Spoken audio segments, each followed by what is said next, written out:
There once was a rock pile, and a man came by and worked and worked and worked, and he turned that rock pile into a beautiful garden. And a man came by and said, "What a beautiful garden you and the good Lord have here today." The man replied, "I understand your point, but you should have seen it when God had it all to himself." My name is Stephen Betson, and I'm the founder of the Texas Coalition for Compassionate Care. You'll have to excuse any religious overtones today, as I am skipping church to be here. I also find it difficult to talk about the mercy and compassion at the center of the medical marijuana movement without paying some homage towards our spiritual base. I love that story of a man in the rock pile because it's a reminder to me that God doesn't want to change this world without us, without our participation. And as we know, the laws regarding compassion in the state of Texas can be described as a rock pile. We have to work for compassion and medical marijuana in this state if we believe it should exist. And I believe that that's spiritual work. Many of you know my personal story. My wife became ill. We hit rock bottom. An angel in our community introduced us to the medicine that changed my wife's life and gave her health back to her. I won't go into details about that story, as it's elsewhere, and I'll just cry my way through it. Most of you have seen that too. I'm like the John Boehner of the medical marijuana movement. So what I'm going to talk about is how we can work together to advocate for safe access for patients. Right now, we have prohibitionists, and we have people fighting for legalization, and we have people fighting for medical marijuana patients and fighting for the sick and dying. And I know that the legalization movement is compassionate. I know that it's a compassionate movement and recognizes that medical marijuana should not be held hostage to legalization. Some prohibitionists, like the Eagle Forum of Texas, you can boo there, boo, say that our veterans and our sick and dying should suffer, that they and their loved ones should live in fear. Meanwhile, 76% of doctors, 76% of physicians worldwide, according to the New England Journal of Medicine, just this month, 76% believe that medical marijuana should be legal. In the most recent Fox News poll in May, said that 46% of respondents said that they favored legalization. And I know that there are a lot of different polls, some put it over 50%, but 85% said that they favored medical marijuana. That includes 80% of Republicans. Now, I find this statistic interesting because it means that over half of the people who are for prohibition recognize that we should remove our veterans and the sick and dying from the battlefield of the war on drugs. There's some agreement here. I would be remiss here if I didn't thank those people as well. Though you and they may have differences on legalization, I'm happy that there is some agreement in protecting medical marijuana patients, as we need all the allies we can get. And I'm happy to report, of course, that almost all of the people I've met that are against prohibition recognize that we need to remove our patients, our veterans, and sick and dying from this battlefield. And I want to thank you. I want to thank all of those people for your compassion. Just because medical marijuana is illegal in our state should not cloud the fact that medical marijuana patients are here, they're suffering, and they're at risk every day. They face the choice daily to get relief from what may be the best medicine for them, marijuana, from their condition, or risk the prosecution and jail time. To a chronically ill person, the thought of going to jail is much, much scarier. Like the journey of healing, the journey towards compassionate laws for the suffering patients is also difficult. However, we know our destination. There is no doubt in my mind that we will win safe access for medical marijuana in the state of Texas and across the United States, quite simply because we have the stronger narrative. I often hear advocates, over 6 years of working on this, I hear advocates sometimes just start riddling off the facts, new studies that support medical marijuana. Let's face it, if the facts were going to win this for us, we would have won this a long time ago. My wife and other patients would have had safe access a long time ago. And I believe that within the movement, sometimes we use the facts to guard us from telling the real story. The real story is painful. The real story is raw and emotional. The real story is much more difficult to tell because it leaves us feeling vulnerable, exposed, embarrassed. And for all of those reasons, the real story helps us connect on a human level, and it helps the listener empathize. That's what makes the real story, the human story, so powerful. I've met with the soldier that came back from Iraq, whose mother does drug testing for a living. She's against legalization, but love overcame everything for her, like the flip of a switch to allow her son some relief from the terrors he brought home from war. I met with a person who listened to the story. I listened to the story of a person who watched their brother die of cancer, who was so doped up on the opioid medicines that they didn't get the simple blessing of saying goodbye.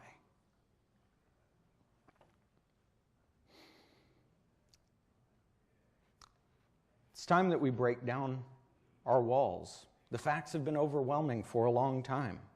We need to tell the story of what love does to relieve suffering. When they hear this story, they will think of the people that they love and know that they would do anything to relieve that suffering. They will see their wife in pain, their son returning with the war still inside, and their brother lethargic in his deathbed. They will then be open to learning how my wife and the soldier relieved their pain. They can hear about the stories of others near death who had their pain diminished while still having the mental presence to say goodbye. They'll never hear that in an impersonal study or a recitation of the historical facts. Yes, no one has ever died of marijuana, but saying it 10 times does not make our politicians listen any closer, or for that matter, anyone else. What does is narrative, though. And I want to bring up an example. Tony, who's going to speak next. Our next speaker said wonderfully during her testimony on House Bill 594 in the last hearing we had. She said, as a nurse, I received the calls when a patient was killed by the medicine we gave them. I remember every one of them. I know their names. However, when I sent a patient home with medical marijuana, I knew I would never get that call.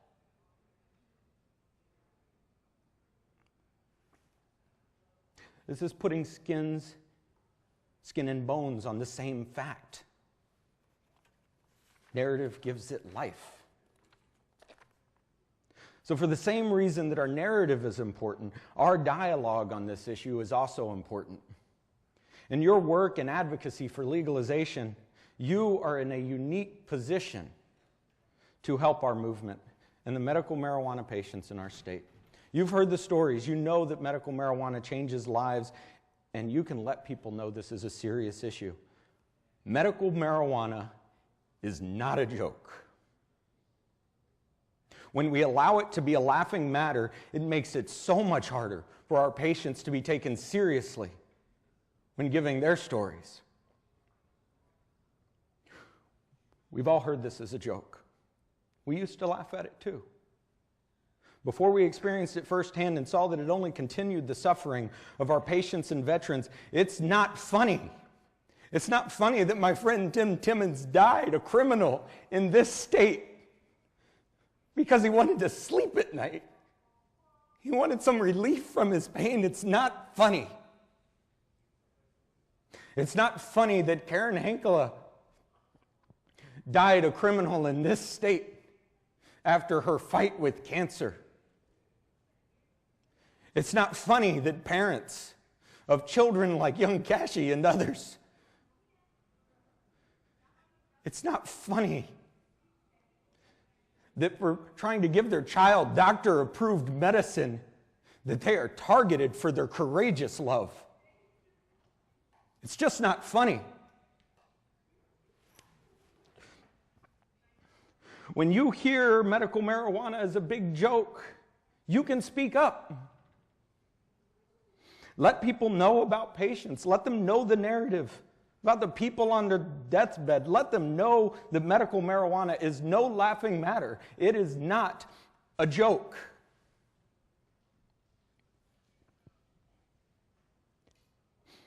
All of you are also in the unique position of helping our patients by keeping medical and legalization fights separate. This is something that's very important to the work we do as an organization. While our two movements certainly have overlap and support from some of the same people, ours can be greatly harmed by the mixing of the issues. We've heard from our Texas representatives. We've heard that medical marijuana is a ruse, that its only purpose is to forward the legalization movement. This is heartbreaking to know that this is a roadblock to safe access. We've heard folks, unfortunately, we've heard folks in the legalization movement say that medical is the camel's nose under the tent, that it is a step towards legalization. Patients with no medical protections in states like Texas are especially vulnerable to this dialogue. The very thought that we would advocate for using sick people as pawns is deeply disturbing. When this perception exists, it can appear that there's no regard for the suffering and the precarious position that patients are in. Talking about medical marijuana as a slippery slope makes some patients feel that the support is disingenuous. And furthermore, it plays into the narrative of the prohibitionist. That's what they're saying.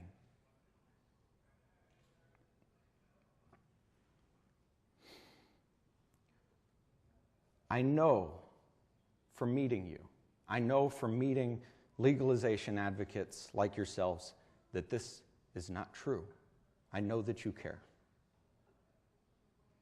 And I'm asking for your help in changing our language to reflect that. We need to ensure that sick people are not on the front lines of this battle. They are not the front lines, and we need to ensure, and we need to be committed to ensuring that sick people are not the cannon fodder of this movement. You are in a unique position of changing that dialogue when it arises. I know you're compassionate. I know you care about the suffering of others and support their right to relieve that suffering through medical marijuana. Please help us change the conversation. Bring it back to the narrative. Let the people know that medical marijuana is a legitimate issue. It's not a joke, and it is worth fighting for, all on its own. So while our movements have some overlap, it is in the best interest of patients and veterans that when we advocate for these, we advocate for them as separate issues. It may also be better for legalization in the long run. As you've heard so eloquently by Judge Gray and others who've come onto the stage, the legalization movement has its own narrative. It has a strong story to tell, and that story can be lost as well. It can stand on its own 2 feet without patients being on the front line.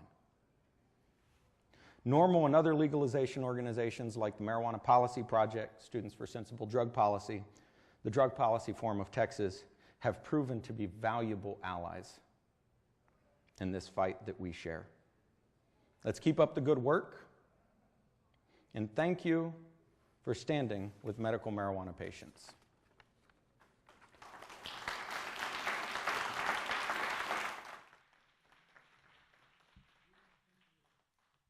I do want to end with one thing that my wife told me when we first started this. When we first started the coalition, I was angry. I was scared, and I was heavily talking about the facts. My lovely wife put it in terms I'll never forget. She said, medical marijuana is about science, politics, and the law, but to those who need it most, it's about compassion.